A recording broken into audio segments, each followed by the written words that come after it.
Across America, September 11th dawns crisp and clear. It is one of those late summer mornings when almost anything seems possible, except what is about to happen. The president is in Sarasota, Florida, on a two-day swing to promote his education agenda. He goes for his usual early morning run. Sure about tax cut? Not right now. And in New York City, here at ABC. Good morning, America. How nice to see all of you. I'm Charles Gibson. I'm Diane Sawyer. It's Tuesday, September 11th, 2001. And looking pretty good so far. We've got 60 degrees at Dulles Airport, 66 at Reagan National today. In Washington, everyone is talking about Michael Jordan, and will he return to pro basketball? WTOP News Time, 8:31. But at that very moment, in the headquarters of the Northeast Air Defense Sector in upstate New York, something is amiss. I have FAA on shout line, Boston Center. They said they have a hijacked aircraft. NEADS, as the Air National Guard installation is known, is part of NORAD, the North American Air Defense Command, and Colonel Bob Marr is in charge. I was already in the battle cab that morning. We had the fighters with a little more gas on board, a few more weapons on board. On this morning, they are in the midst of a full-scale training exercise. Normally, there would be only a handful of military fighters on duty across the U.S. We had 14 aircraft on alert. 7 sites, 2 aircraft at each site. At a command center at Tyndall Air Force Base, Florida, Major General Larry Arnold hears about a bogey, an unidentified aircraft. First thing that went through my mind was, is this part of the exercise? Is this some kind of a screw-up? Back in upstate New York, Master Sergeant Maureen Dooley is supervising radar operations. We have a real hijack going on, so then, you know, boom. We're all in the urgency. Lieutenant Colonel Dawn Deskins is the mission crew chief for the exercise. And I picked up the line and identified myself to the Boston Center controller. And he said, we have a hijacked aircraft, and I need you to get some sort of fighters out here to help us out. So what I did was call General Arnold and said, boss, I need to scramble Otis. And I said, go ahead and scramble them, and we'll get the authorities later. At Otis Air National Guard Base in Massachusetts, 2 F-15 fighters are at their battle stations. Engines quiet, cockpits empty. Right about that same time that I was making that call, American Airlines Flight 11 Heavy was crossing the border from Massachusetts into New York, and he turned off his transponder. Top guns, with the code names Duff and Nasty, wait for orders. The radio crackles. He said, it's Otis Tower, something about a hijacking. He said, this looks like the real thing. The pilots fire their engines and roll onto the runway. At NEADS, radar operators desperately search for American Flight 11. At this point, we don't really know where the aircraft is. We just know that the FAA has lost contact. Its transponder is off, so the airliner no longer signals its identity, altitude, or speed. The 767 is lost amid the clutter of more than 2,500 planes in the air this morning over the Northeast alone. We were going by the old-fashioned method of what was his last known speed, his last known heading, his altitude, and we were trying to kind of map it out on the scope. I hate to say it, but that was probably a perfect tactic, because it's a perfect arrow right to lower Manhattan. It is 8:46 a.m.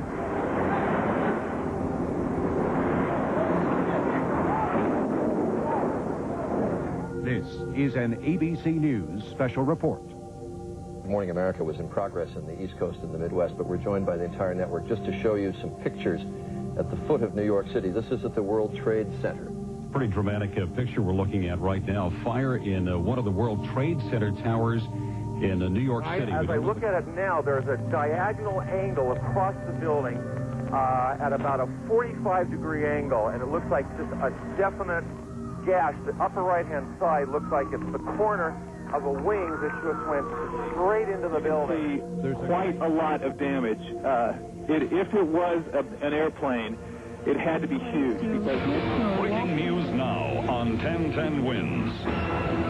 This just into our newsroom. A plane has crashed into the World Trade Center. At that exact moment, the president's motorcade arrives at an elementary school in Sarasota, Florida, for a long-planned event. Simultaneously, the pagers of his aides erupt in a cacophony of beeps and tones. He goes into the school. Carl Rove and I and some others were standing there and informed him of this, in which he, being a former pilot, had kind of the same reaction, going, was bad weather? And we said, no, apparently not. The president was surprised. He thought it had to be an accident. The president ducks into an empty classroom and calls National Security Advisor Condoleezza Rice back in Washington. He said, it sounds like a terrible accident. Keep me informed. In the command center in New York, a TV set shows the World Trade Center on fire. And the immediate assumption is that that guy that we couldn't find probably hit the World Trade Center. But the FAA still lists American Flight 11 as unaccounted for. They told us that they showed the American Airlines Flight 11 was still airborne.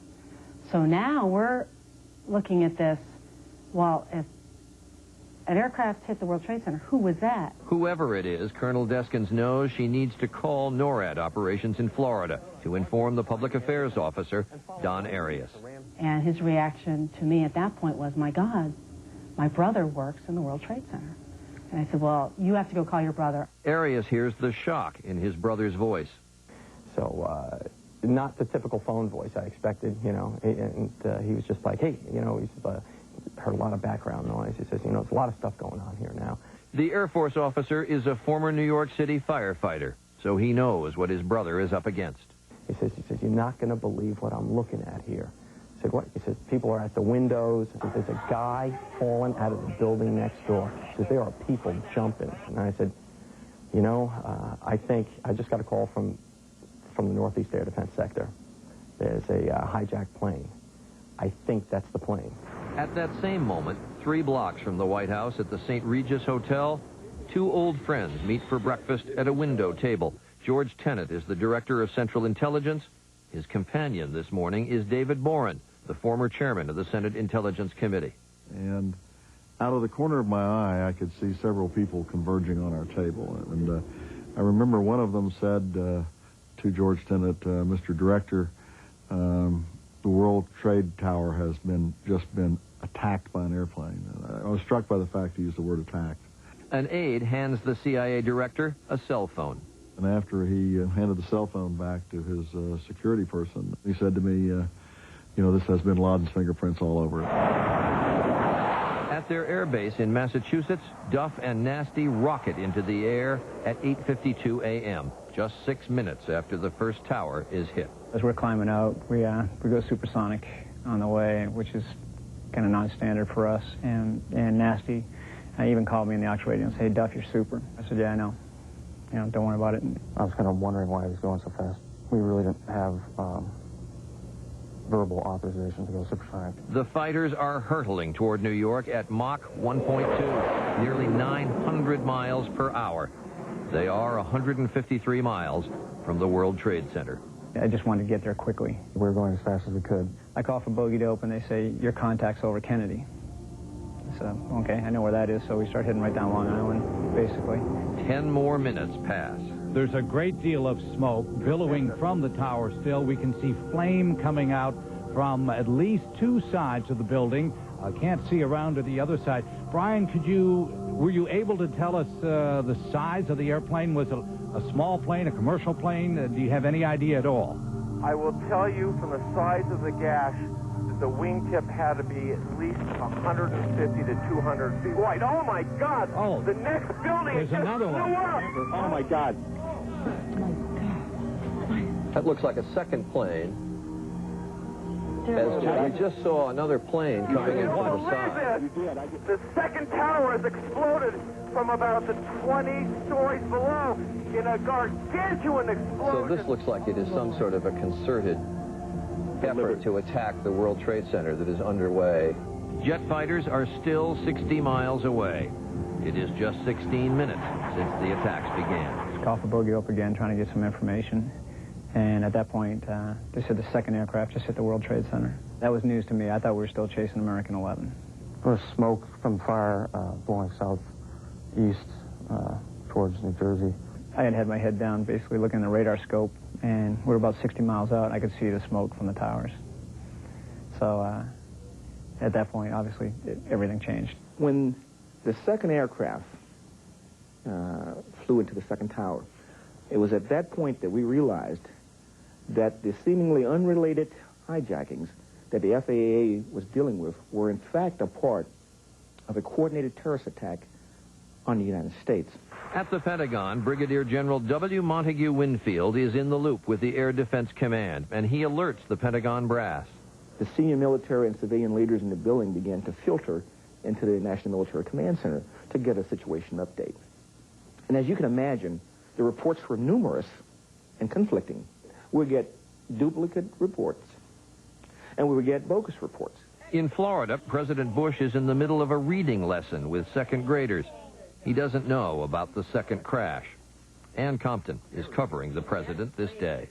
It all came to a blinding moment of realization when the president's chief of staff walked over to the president and whispered to him. Nobody interrupts the president, not even in front of a second-grade classroom. I tried to be very efficient with my words. I knew that this was not the place to stand and have a conversation with the president. I said, a second plane hit the second tower. America is under attack. And then I backed away from the president. And the president's eyes got wide, and the face told it all. Something terribly grave, something terribly serious, something beyond imagining. I think there was a moment of shock, and he did stare off, maybe for just a second. So much so that I wrote it down in my reporter's notebook by my watch, 9:07 a.m. The president stays calm and lets the students finish. The president thought for a second or two about getting up and walking out of the room, but the drill was coming to a close, and he didn't want to alarm the children. Instead, Bush pauses, thanks the children, Thank you also very much for showing me your reading skills. and heads for the empty classroom next door. He came back into the holding room. We had found a television, so we brought a television in so we could see TV, and they were replaying the crash over and over again. And next to him, as he's walking by in the classroom, you can see on the TV monitor the building's burning. White House photographer Eric Draper is with the president this day. His job is to chronicle Bush's every move, in public and in private. We're seeing the video of the second plane hitting the second building for the first time. And that's why you see Dan Bartlett pointing to that video. You almost can't believe what you're seeing, and I just instinctively just pointed at it. And but at that point, the president briefly looked back at the images. The president said, I'm going to need to make a statement before we leave here. He was red, and I seen he had tears in his eyes, so I knew something bad had really, really happened. His face was just red, and his lips were just trembling. He kind of stuttered when he talked, and he kind of said it all slowly. Today, we've had a national tragedy. 2 airplanes have crashed into the World Trade Center in an apparent terrorist attack on our country. Quick goodbyes, and then a race to the Sarasota airport. At that moment, in the White House, I was in my West Wing office. The Secret Service had come in to his office. I think it was 2 or 3 agents, which is very unusual. David Borer is another White House photographer, assigned to Vice President Dick Cheney. And agents came inside the office and said, sir, you have to come with us. Put his hand on the back of my belt, grabbed me by a shoulder, and sort of propelled me down the hallway. And to an underground bunker, the President's Emergency Operations Center, PEOC they call it. It's got blast doors on each end. There's a secure phone there, as well as a television set. Up above, National Security Advisor Condoleezza Rice is trying to find the rest of the president's team. Secretary of State Colin Powell is in Peru. Attorney General John Ashcroft is in the air. And Federal Emergency Management Agency Director Joe Albaugh is at a conference in Montana. As I was trying to find all of the principals, the Secret Service came and said, you have to leave now for the bunker. The Vice President's already there. There may be a plane headed for the White House. There are a lot of planes that are in the air that are not responding properly.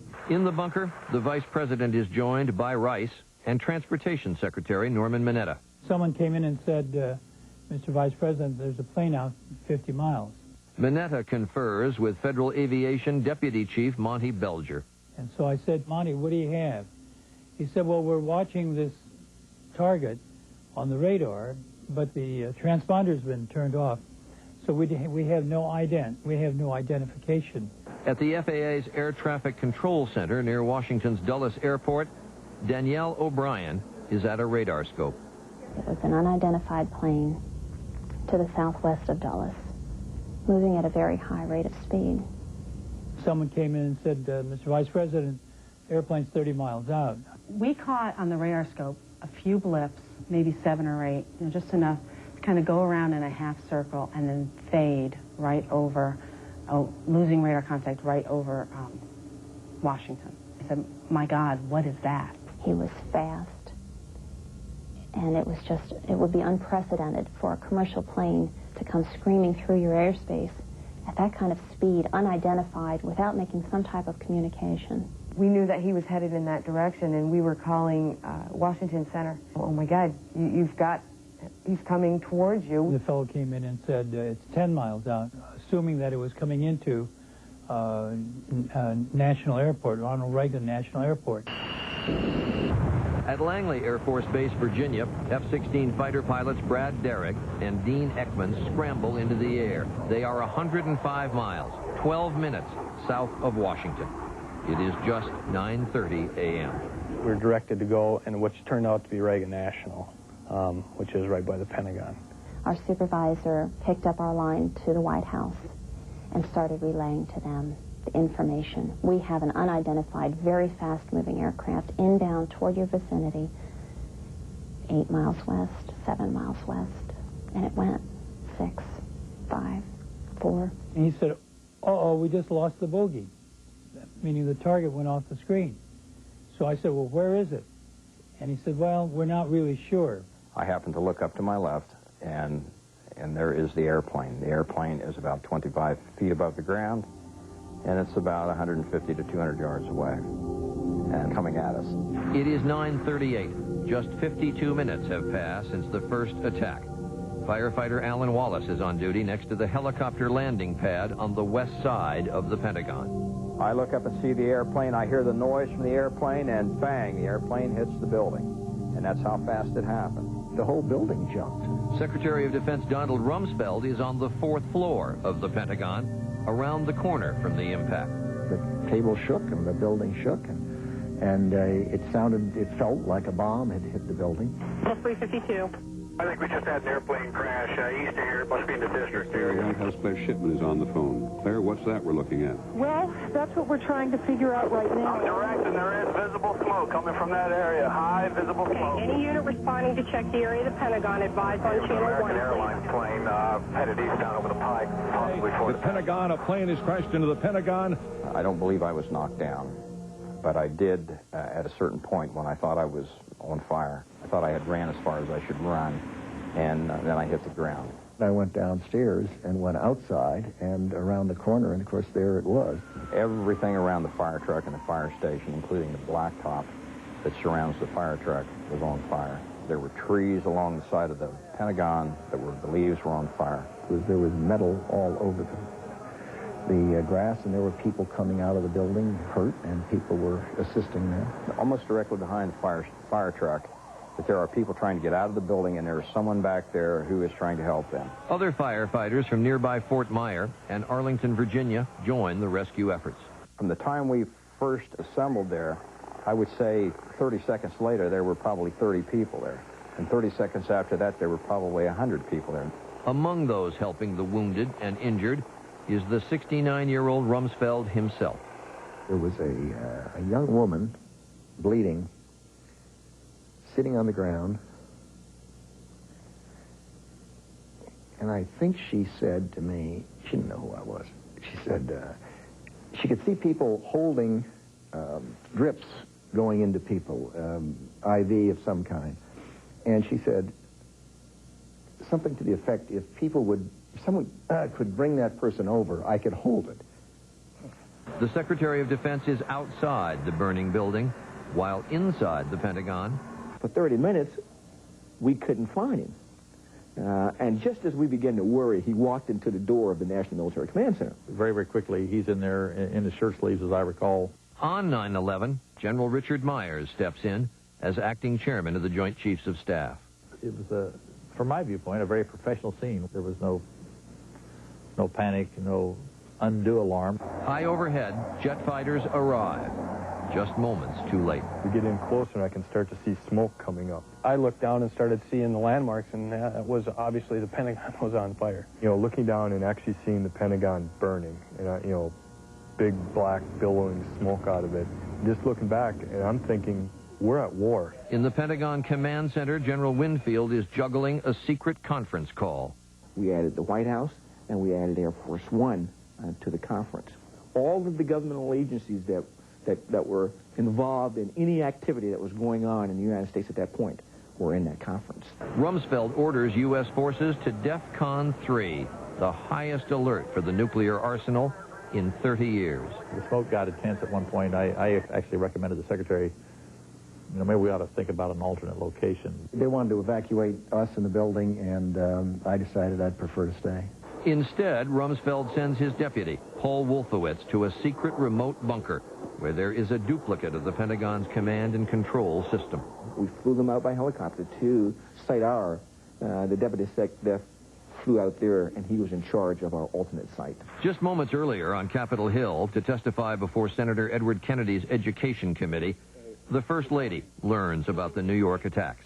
Our hearts and our prayers go out to the victims of this act of terrorism, and that our support goes to the rescue workers. We had walked down the corridor, and just as we were about to get in the elevators, the Secret Service said, is there someplace we can go right away? And we heard that the Pentagon had been struck. The Pentagon crash literally reverberates in congressional corridors. In under an hour, 3 hijacked planes have struck buildings in New York City and Washington. Police warn the leaders of Congress the Capitol building could be next. Well, they said, we think there's a plane heading for the Capitol. Some Capitol policemen broke into the room and said, we're under attack. I've got to take you out right away. As I looked up, hung up the phone and looked back down the window, out my window and down the mall, this huge cloud of rolling black-blue smoke was coming across. When I looked out that window of my office, and I could see the smoke billowing up from the Pentagon, and my immediate impression, you know, we're fixing to be hit too, and let's get out of here. People were just as fearful as I've seen. I saw looks in senators' faces, looks in staff faces that I've never seen before. Get off the sidewalk. Workers, tourists, senators scattered as word spreads of another hijacked plane. The plane is heading for the Capitol. The Senate chaplain offers a prayer. So, Lord, be with us.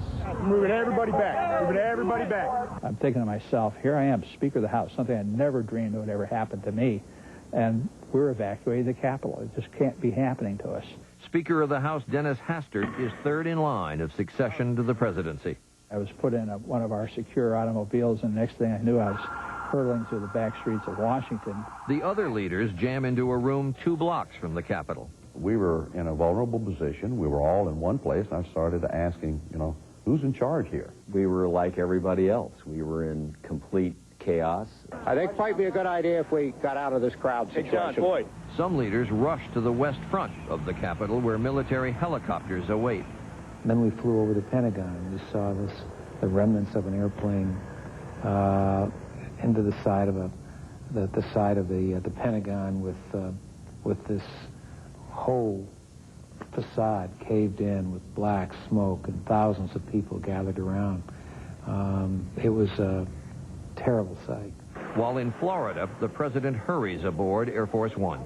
He was virtually shoved on board the plane. The rest of us being forced to move faster, faster, faster to get on board. The president sat down in his chair, motioned to the chair across from his desk for me to sit down, and before we could both of us sit down and put on our seatbelts, they were rolling the plane.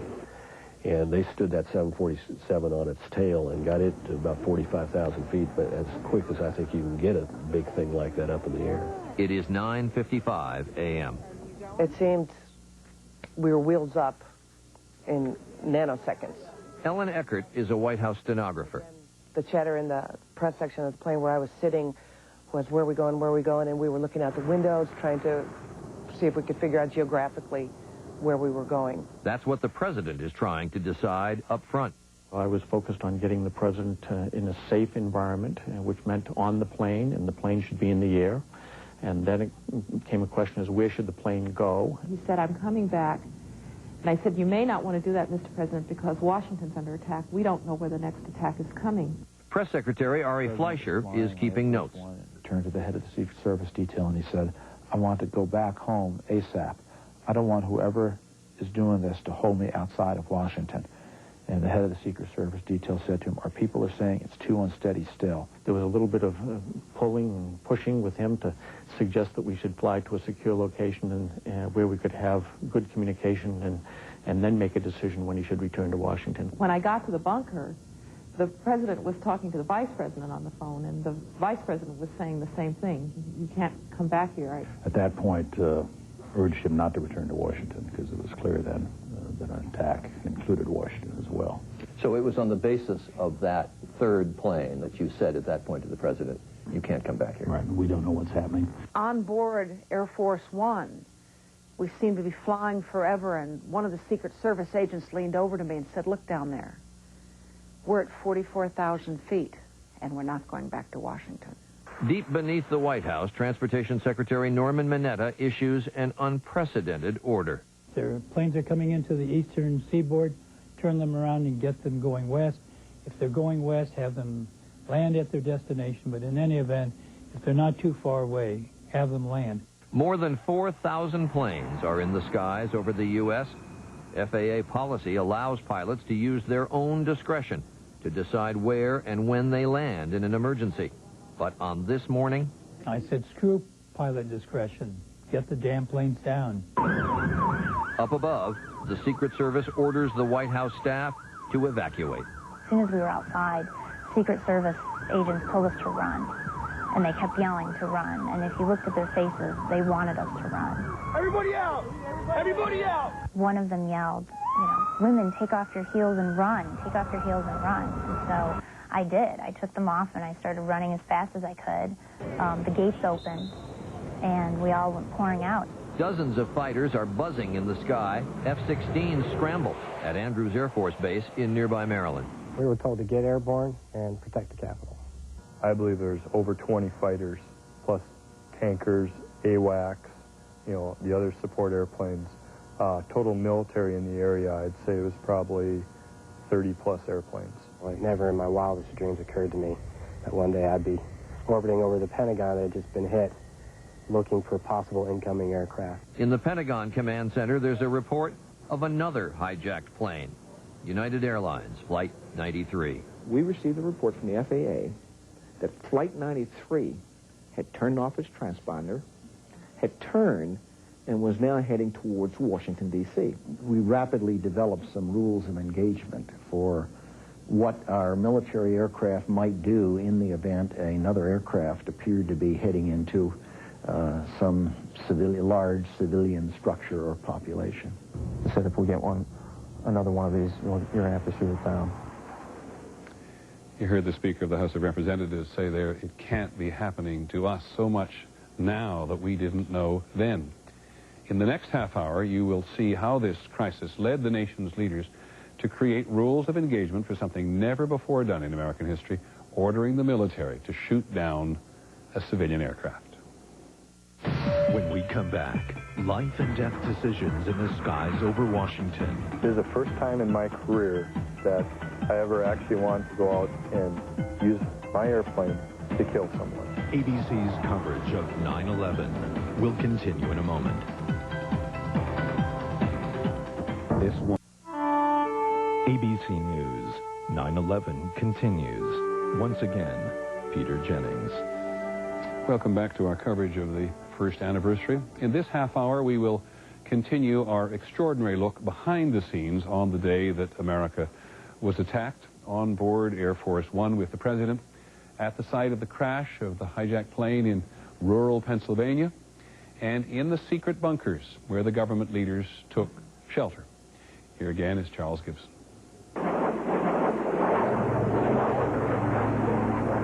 It is just before 10 a.m. Jet fighters swarm around the Capitol. One whole side of the Pentagon is just completely burning. There's ashes falling, and there's fumes in the air, and the smoke is billowing around. Only minutes before, the Pentagon was struck by a hijacked airplane. This is the first time in my career that I ever actually wanted to go out and use my airplane to kill someone. Only an hour has passed since the attacks began in New York City. In the defense of the nation's capital, we would have done what we had to do. But there is little the pilots can do, even though another hijacked aircraft, United Flight 93, is heading for Washington. At that point, we had no authorization to shoot anyone down. The president is in his cabin aboard Air Force One. I was there when he was talking with the Vice President and Secretary of Defense, and this was not an easy thing. It's a decision that can't be made by others other than the President. Moments earlier, in a hardened bunker beneath the White House, the Vice President is with Transportation Secretary Norman Mineta. He's just methodical in the way he goes about doing things, but he's very effective in terms of his cool, collected way of getting things done. I had a yellow legal pad with a list. Cheney personally compiles a list of possible threats from the air. Had tail numbers, yeah. Of the flights that you didn't know where they were? That we couldn't account for. At first, it was one of a few planes that they had questions about. White House photographer David Borer watches the tense moment and records it on film. Eventually, it narrowed to Flight 93. That was the biggest threat at that point. If you take the trajectory of the plane, Flight 93, after it passes Pittsburgh, and draw a straight line, it's going to go to Washington, D.C. You just had to do something instantaneously. And there was a PIOC staffer who would keep coming in with updates on Flight 93's progress towards D.C. Did you have any thoughts at the time as to what the target of that airplane might be? I thought probably White House or Capitol. We found out later from interviewing people who were detained, Al-Qaeda members, that said the fourth plane was intended for the White House. The decision was made to try to go intercept Flight 93. The significance of saying to a pilot that you were authorized to shoot down that plane full of Americans is that's an order that had never been given before. Very, very tough decision. And the President understood the magnitude of that decision. The President did give the order to shoot down a civilian plane if it was not responding properly. And it was authority requested through channels by Secretary Rumsfeld. The Vice President passed the request. The President said yes. It was a totally different circumstance for our country. The thought of having to shoot down one of our own civilian aircraft. Do you remember your own thoughts as to what you were thinking that we've... Yeah, that this was a very difficult proposition, but it had to be done. If we had been able to intercept the planes before they hit the World Trade Center, would we? And the answer was absolutely yes. And the President gave the VP authority to make that call. It was a chilling moment. The Vice President briefed into the conference that the President had given us permission to shoot down any civilian aircraft that threatened Washington, D.C. Again, in the National Military Command Center, everything stopped for a short second as the impact of those words sunk in. The rules have changed. We could do something about it now. Colonel Bob Marr is in command at the Northeast Air Defense Sector base in Rome, New York. I got the call, and the words that I remember as clear as day was, "We will take lives in the air to preserve lives on the ground." Marr orders his air controllers tell the pilots to intercept Flight 93. Nothing any controller would ever want to pass to a pilot, to shoot down an airliner filled with innocent people. And we, of course, passed that on to the pilots. United Airlines Flight 93 will not be allowed to reach Washington, D.C. The closest fighters are two F-16 pilots on a training mission from Selfridge Air National Guard Base near Detroit. So we were able to get hold of them on the radios and said, "Hey, guys, we may need you to come down south and try and head off United Airlines Flight 93. But there's a problem. The real scary part is that those guys are up there on a training mission. They don't have any weapons on board they can use. We started receiving reports from the fighters that were heading to intercept. The FAA kept us informed with their time estimates as the aircraft got closer and closer. First question that came from my mission crew commander, the individual that's in charge of the operations force, said, "Well, sir, what are they going to do?" I said, "We're going to put them as close to that airplane as we can get. in view of the cockpit and convince that guy in that airplane that he needs to land. And if that doesn't work, without any weapons, what can the fighter pilots do except crash into the hijacked plane? Well, as a military man, there are times you have to make sacrifices that you have to make. And at some point, the closure time came and went, and nothing had happened. So you can imagine everything was very tense in the NMCC. We had basically lost situation awareness of where this airplane was. Flight 93 is about 175 miles north and west of Washington, lying over Somerset County, Pennsylvania. At about 10 o'clock, I called my sister Jody. I hadn't heard anything from her that morning. And we were talking about what was going on, you know, in New York and at the Pentagon. Rick King is the assistant chief of the Shanksville, Pennsylvania Volunteer Fire Department and the proprietor of Ida's Country Store. She said to me, "Rick, I hear a plane." And I said, "Yeah," and she said, "It's really loud." Just outside Shanksville, Valencia McClatchy is startled by the noise. Just as I had heard the roar, I glanced out my front window and just caught a glimpse of a reflection of the sun hitting on something. And I could hear the engine screaming, and seconds later it hit. And I remember the ground just shook. It almost jolted me to the point of losing my balance.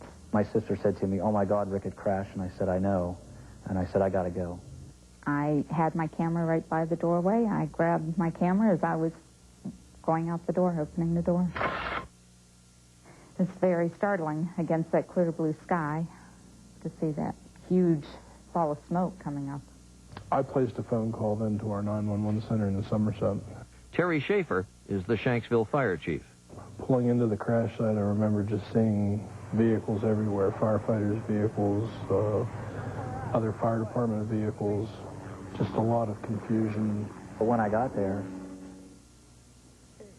you know, I wondered to myself, where is it? You know, there was just, the plane was just totally disintegrated. It's a smell that you'll never forget, a smell of jet fuel, burnt flesh. You know, after about the first 5 or 10 minutes, we realized that we didn't have any survivors. My role is to determine the cause and manner of death, recover the remains, identify the remains, and return the remains to the families. That's my role in every case. Somerset County Coroner Wallace Miller arrives at the crash site. So everybody's just kind of walking around. And after a few minutes, I did run into Rick. He wanted to see what I had seen. And as we were walking through, I remember looking up into the hemlock, into the trees. You could see all kinds of stuff hanging out of the trees, like socks and pieces of suitcase and luggage and seat covers and seat belts. And the only thing we didn't see were people. Nothing to indicate that that there was even anybody on the plane. And we're trained to help people. We're trained to rescue people. And we couldn't do any of that. Up above, a fighter jet streaks by. It was about, 10:03 that the fighters reported that Flight 93 had crashed. Eventually, of course, we never fired on any aircraft. When you heard the plane was down without a shot being fired at it, do you remember what you said? We just witnessed an act of heroism. In Washington, you see the smoke. It's down on the mall. there is little information. We just had a few bombings here. Just rumors. You know there was a car bomb at the State Department? The day just didn't end at 93. We were responding to possible hijackings. We had a car bomb reported at the State Department. It ran on the crawler on the TV that a car bomb had exploded outside the State Department. Deputy Secretary of State Richard Armitage is a former Navy SEAL. I went out and looked with diplomatic security and didn't see anything, and called my colleagues around town and on the video conference screen and said there was nothing to it. It was frustrating. We flew 7 hours, and the worst part of it was that because of the communications problems that existed during that day, I couldn't talk to anybody in Washington. Secretary of State Colin Powell is in the air on his way back from Lima, Peru. There were rumors that the fourth plane might have been hitting either to the White House or to the State Department. We didn't know. Who could have imagined? At that moment, you have to worry about the continuity of the United States government. It's very clear that Washington was under attack. We arranged for the evacuation of the congressional leadership, especially Denny Hastert, the Speaker, who was in the line of succession for the presidency after me. Whatever was going on, that the government of the United States would survive. Congressional leaders are safe. Aboard military helicopters, they fly to a top-secret bunker. It was a granite-like stone on the side. I mean, literally there it was, like a cave. The bunker, part of a nuclear survival plan, equipped with food and phones. A secret State Department report says there are 19 emergency operating facilities for dispersing federal officials located within a 300-mile radius of Washington. Well, the hope was that the government could go on, but the feeling was that if there was a group of people who would be in a position to make the decision about how the government goes on, it ought to be the leadership, Republican and Democratic, Senate and House. The president, too, is safe in a protective cocoon at 45,000 feet. The fear ran so deep that a concept that was a Cold War concept that I had never heard of actually came into play that day, and the fear was that this was an attack whose intent was to decapitate the government. In other words, to take out the congressional leaders, to take out the president, to take out the vice president, so our government could not function. Decapitation. Was there any talk in the PIAC about the fact that they may be trying to decapitate the United States government?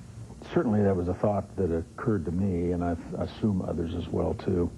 That's in part why, number one, I urged the president not to return until we could find out what was going on. It was important that we not bunch up in Washington. It was very clear that they were going for symbols of power and for the seats of power. And to bring the president back and to put him in the same building with the vice president would have been foolhardy, frankly, because decapitation then of the U.S. government is quite easy. But no one in the back of the plane knows where Air Force One is going.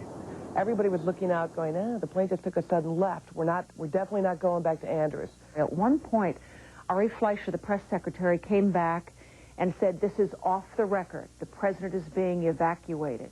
The president being evacuated for his safety and the safety of the country. TV monitors aboard the president's plane show flickering images of the destruction in New York and Washington. Some stations would fade in and fade out, so we weren't getting complete reports, just kind of pieces, bit by bit. It is just 50 minutes since the second tower of the World Trade Center was struck. You can see the firemen assembled here, the police officers, FBI agents, and you can see the two towers. A huge explosion now, raining debris on all of us. We better get out of the way. It is 9:59 a.m. The second building that was hit by the plane has just completely collapsed. The entire building has just collapsed. It folded down on itself, and it is not there anymore. The whole side has collapsed? The whole building has collapsed. The building has collapsed. This is what it looked like moments ago. My God. Another 30 minutes ticked by. It's a very strong building, as you remember from the blast last time, so... But what does it take as an engineer to do this? Oh, no.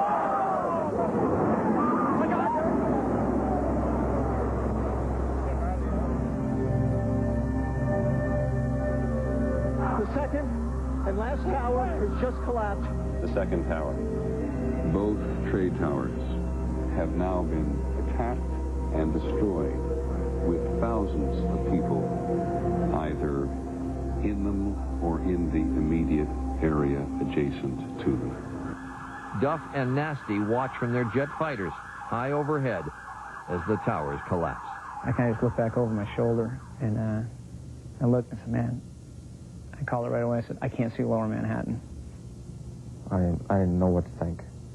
There might be some sort of other attack.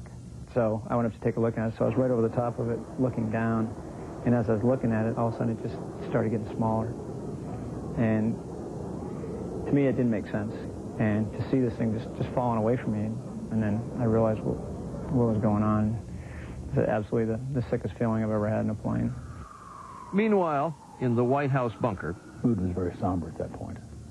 I've seen pictures as we sat there and watched on television, as you could see, that first building collapse. On Air Force One, reporters recoil in horror. It's worse than any disaster movie. We'd been in the air for 2 hours, and as the plane was beginning to lose altitude, Ari Fleischer came back and told us, the president is going to keep moving. We didn't have a full load of fuel. I said, well, the nearest secure facility that we can refuel the plane is Barksdale, headquarters of the 8th Air Force. And so we flew into Barksdale. Air Force One touches down at the air base in Louisiana. It is just before noon. On the tarmac, Fleischer holds a brief news conference. I said, for the credibility of this president, not only for the American people, but for the world, you need to have press with you to say this is where the president is and what he's doing. It's not enough to have Air Force One jet off into the sunset and have none of us know where he is. Surrounded by armed guards, the president goes inside to call the White House bunker. Got on the phone with the vice president, and he said to him, I can't wait to find out who did it. It's going to take a while, and we're not going to have a little slap on the wrist crap. Air Force One is refueled. President Bush records a statement to the nation. Oh, there's no question he was angry. He was hot. It was reflected in his words, and I'll never forget it. His first reaction is, we are at war. Freedom itself was attacked this morning by a faceless coward, and freedom will be defended. And I swear his eyes were red-rimmed. Not the crying kind of red rim, but a stress and attention. The United States will hunt down and punish those responsible for these cowardly acts. Air Force One lifts off again with a lighter load. Aboard are just a few key aides and Secret Service agents. The press pool has been trimmed from 13 to 5. And Ari Fleischer told us, I can't tell you where we're going. And you got the distinct feeling is because he didn't know. Because they didn't know. I remember thinking it was like being on the Twilight Zone plane because there was nobody around anymore. The fear was palpable. Fear for the country, fear for the structure of the government, agents fearful of protecting the chain of command, the line of succession. Jet fighters appear just off the wing. This fighter jet was so close. It was so close I could see the pilot's face. And I had my face, you know, just pressed right up against the little portal window. And I can't tell you, I was instantly calm. In his cabin, the president wants to get back to the Capitol. And finally, he just basically said, I'm not going to let, whoever did this keep the President of the United States out of Washington, D.C. We're going. But first, another stop at Offutt Air Force Base outside Omaha, Nebraska. The president and his aides disappear into a tiny brick building and descend to a blast-proof bunker. It is now 3:30 in the afternoon. Well, you go downstairs, and you go downstairs, and you go downstairs, and you go downstairs. I mean, it's a long way down. And then you emerge and go through a series of hallways and special doors, blast doors, and so forth. And then you enter into a conference center, which is, several stories underground. I do remember going underground. White House photographer Eric Draper records the moment as the president convenes a meeting of his national security team on a video teleconference. Well, Secretary of Defense, the Director of Central Intelligence, the Vice President, myself, Dr. Rice, who was with the Vice President. And we sat down and the president said, first of all, let me tell you that whoever did this to us, we're going to get them. George, you get ready. Don, you get ready. He was ice cool, and I thought very appropriately so. And I remember the president was saying, we're going to find out who did this. We're going to seek them out, and then we're going to destroy them. And then he said, and I'll be back tonight. I'm coming back tonight. And he said it in a way that it was pretty clear that there was no arguing with him this time. The Secret Service didn't want him to come back. And he asked me then what I thought, and I said, I think it's okay to come on back. Just before 5 p.m., Air Force One is readied for takeoff. A few moments later, in the air, the president walks to the rear of the plane. He just, leaned in and said, hey. And I said, hey, sir. How's it going? He goes, I'm all right. How are you? And he pointed at our notebooks. Said no. Meaning, this is off the record. You can't report this. So I said, were you able to reach Mrs. Bush? And he came over and actually patted me on the back, and he said, "I just talked to her. Thanks for asking." There was an antsiness about him. He couldn't wait to get back to Washington. He couldn't wait to do something, say something. It is late afternoon. Congressional leaders stream back to Washington and gather on Capitol Hill. More than 200 members are waiting. Congress will convene tomorrow. As we started to leave the lectern and the area of the steps, somebody on the House side, someone began to sing "God Bless America." God bless America, my home, sweet home. The president arrives at Andrews Air Force Base. At approximately 6:42, POTUS Board's Marine One looks very somber, but does salute. On the way to the White House, the helicopter flew a path this day over the mall, and off the left side window you could see the Pentagon. So it was the president's first eye-to-eye connection with the attack on our country. And he said aloud to nobody in particular, "The mightiest building in the world is on fire. That's the 21st century war he just witnessed." At the White House, government officials wait, with Vice President Cheney and Laura Bush. The First Lady was there when he arrived, and they embraced. When you first saw the president that day, when he arrived back, can you describe what he was like, what his mood was like? Well, for all of us, it was somber. It had been a very emotional day. Was he angry? Determined, I would say. I could tell he was angry. I could tell he was as emotional as any of us about the day. Darkness falls across the east. No trade centers. There is no trade centers. In New York, exhausted rescuers desperately search for survivors. Although Tower 2 was the second tower to be struck, it was the first to fall down. And that's where my brother was. Air Force Public Affairs Officer Don Arias last talked to his brother Adam moments before the second tower was struck. I knew that night that when he didn't come home from work, that he didn't make it. I just knew in my heart that he didn't make it. And in Washington, National Guard Humvees patrol the streets. And the city was just different. It was so quiet here. So quiet. There were the helicopters above, but it was still very quiet. In the White House, the president prepares to address the nation. The word war crept into the language, and then it went out again, and we argued whether it was the right word. Well, he used the word during the course of the day that we were at war. My recollection is that he was concerned about that his speech that night needed in part to be reassuring to the American people. He made a number of edits and suggestions, and he finalized his words, and he addressed the American people from the Oval Office. The president's sitting at his desk on the other side, just moments away from addressing the nation. And in the frame, you can see the opening words to his statement. It is 8:30 in the evening. Good evening. Today, our fellow citizens, our way of life, our very freedom came under attack. In the bunker below, CIA Director George Tenet and members of the president's cabinet and national security team watched the speech. It's one of those, moments where you can hear a pin drop. We had watched him downstairs in the PIOC, and then he came and joined us, and we, congratulated him. It was the first time we were all together. And it was a tense time, but I recall it also as being a calm time.